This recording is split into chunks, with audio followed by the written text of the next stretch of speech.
नमस्कार, डिजिटल आदिवासी पोर्टलवर पुन्हा ॲपल स्वागत आहे. पाहूया आजच्या बातम्या. नंदुरबार शहरात 2 गटात हाणामारी होऊन दुचाकी जाळून टाकण्यात आली आहे. दोन्ही गटाच्या वतीने लोखंडी रॉड, लाठ्या, काठ्या, गुप्ती व तलवारीचा वापर करण्यात आला आहे.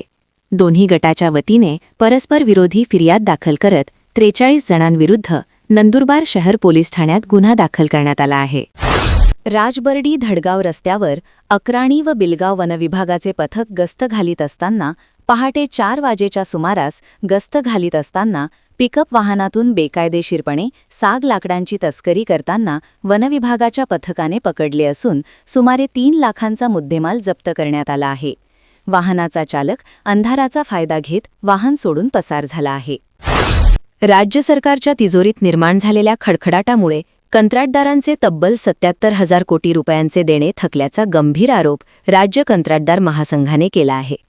विशेष म्हणजे शासनाने दिलेले चेकही ट्रेजरीमध्ये वटत नसल्यामुळे राज्याची आर्थिक स्थिती अत्यंत बिकट झाली असून कंत्राटदारांनाही मोठे आर्थिक संकट आले असून त्वरित बिलाची रक्कम मिळाली नाही तर आंदोलनाचा इशारा कंत्राटदार संघटनेकडून देण्यात आला आहे.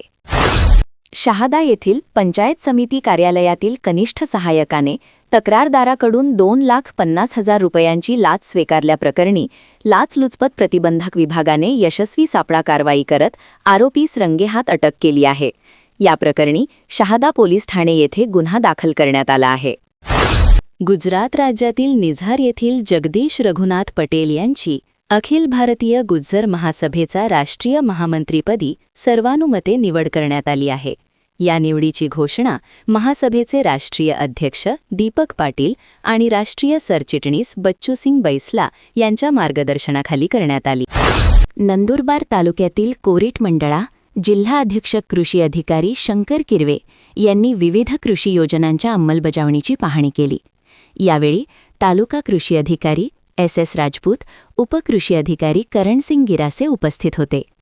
वडवाद येथे महात्मा गांधी राष्ट्रीय ग्रामीण रोजगार हमी योजना अंतर्गत फळबाग लागवडीची तसेच राष्ट्रीय अन्न सुरक्षा अभियान अंतर्गत हरभरा पीक प्रात्यक्षिकांची पाहणी करण्यात आली.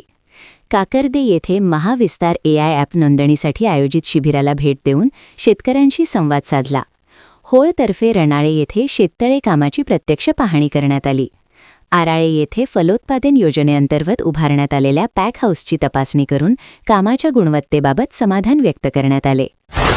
शिवगिरी महाराज यांच्या पुण्यतिथीनिमित्त नंदुरबार येथील डुबकेश्वर महादेव मंदिरात विविध धार्मिक कार्यक्रम घेण्यात आले. यात महाआरती, महाप्रसाद लाटप करण्यात आला. नंदुरबार येथील डुबकेश्वर महादेव मंदिरात शिवगिरी महाराज यांच्या पुण्यतिथीनिमित्त सकाळपासूनच मंदिर परिसरात भाविकांची गर्दी उसळली होती. मंदिर आकर्षक फुलांच्या सजावटीने व विद्युत रोषणाईने सजविण्यात आले होते. वेदघोष, भजन कीर्तन आणि हरिनाम संकीर्तनाने परिसर दुमदुमून गेला होता. यावेळी श्री श्री 1008 महामंडलेश्वर सतीगिरीजी माताजी व साधू संतांच्या हस्ते शिवगिरी महाराजांच्या प्रतिमेला पुष्पहार अर्पण करून अभिवादन करण्यात आले. कवयित्री बहिणाबाई चौधरी उत्तर महाराष्ट्र विद्यापीठ जळगाव आणि जिजामाता शिक्षण संस्थेचे कला, विज्ञान व वाणिज्य महाविद्यालयातील मानसशास्त्र विभागाच्या वतीने विद्यापीठस्तरीय 1 दिवसीय मानसशास्त्र अभ्यासक्रम पुनर्रचना कार्यशाळेचे आयोजन करण्यात आले आहे. आज येथील जिजामाता शिक्षण संस्थेच्या महाविद्यालयात तृतीय वर्ष कला मानसशास्त्र अभ्यासक्रम पुनर्रचना कार्यशाळा जिजामाता महाविद्यालयाचे प्राचार्य डॉक्टर VR बोराणे यांच्या अध्यक्षतेखाली पार पडणार आहे.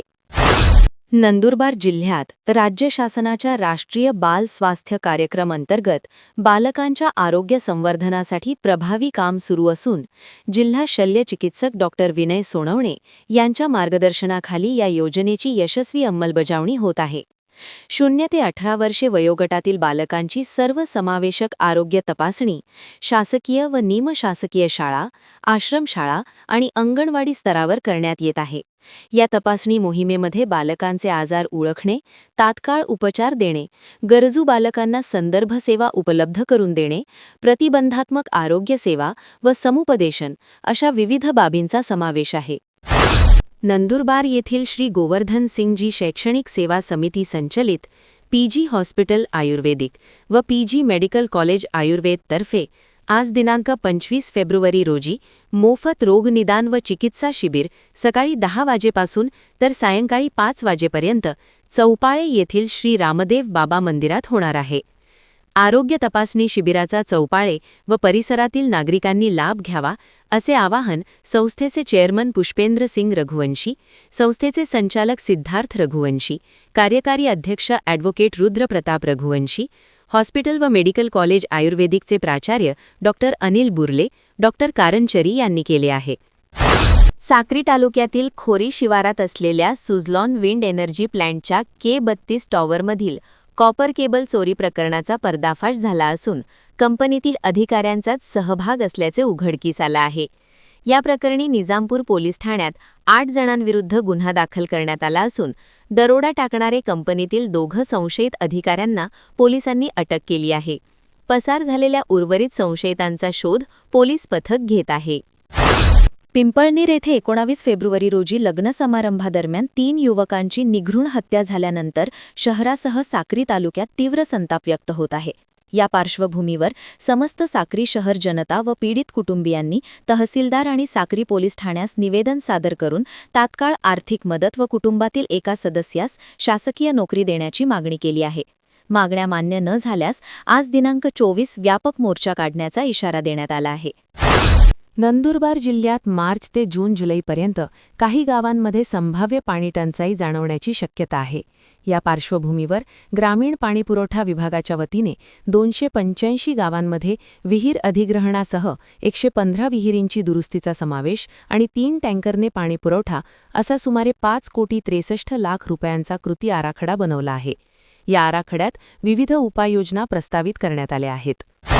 तळोदा तालुक्यातील तलावडी येथील अनुदानित आश्रमशाळेतून 2 अल्पवयीन विद्यार्थी बेपत्ता झाले आहेत. या प्रकरणी तळोदा पोलीस ठाण्यात अज्ञातांविरोधात गुन्हा दाखल करण्यात आला आहे. पोलीस सूत्रांनी दिलेल्या माहितीनुसार गोपी भिका वळवी व वीरन रामा तडवी हे 2 विद्यार्थी तलावडी आश्रमशाळेत शिक्षण घेत आहेत. शाळेच्या कायदेशीर रखवालीत असताना कोणीतरी अज्ञात इस्माने त्यांना काहीतरी आमिष दाखवून बेपत्ता केले आहेत. या प्रकरणी आश्रमशाळेच्या अधीक्षिका प्रेमलता प्रकाश परदेशी यांच्या फिर्यादीवरून तळोदा पोलीस ठाण्यात अज्ञात व्यक्तींविरोधात गुन्हा दाखल करण्यात आला आहे. तपास पोलीस उपनिरीक्षक अकील खान पठाण करीत आहेत. अशाच नवनवीन बातमीसाठी आपल्या YouTube चॅनल डिजिटल आदिवासी पोर्टलला सबस्क्राईब करून घ्या.